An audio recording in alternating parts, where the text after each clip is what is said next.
Hi అండి, అందరికీ నమస్కారం. రైతులకు రుణ పథకం పొడిగింపు.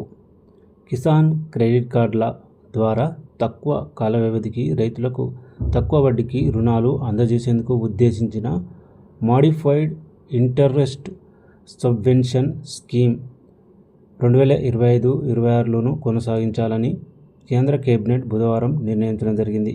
ఈ పథకం కింద 7% వడ్డీకే రుణాలు అందజేస్తారు. ఇందులో 1.5% వడ్డీని ప్రభుత్వమే భరించడం జరుగుతుంది. సకాలంలో రుణాలు తిరిగి చెల్లిస్తే వడ్డీపై 3% వరకు రాయితీ కూడా ఇవ్వడమైతే జరుగుతుంది. అంటే రైతులకు దాదాపు 4% వడ్డీకే రుణం లభిస్తుందని చెప్పొచ్చు.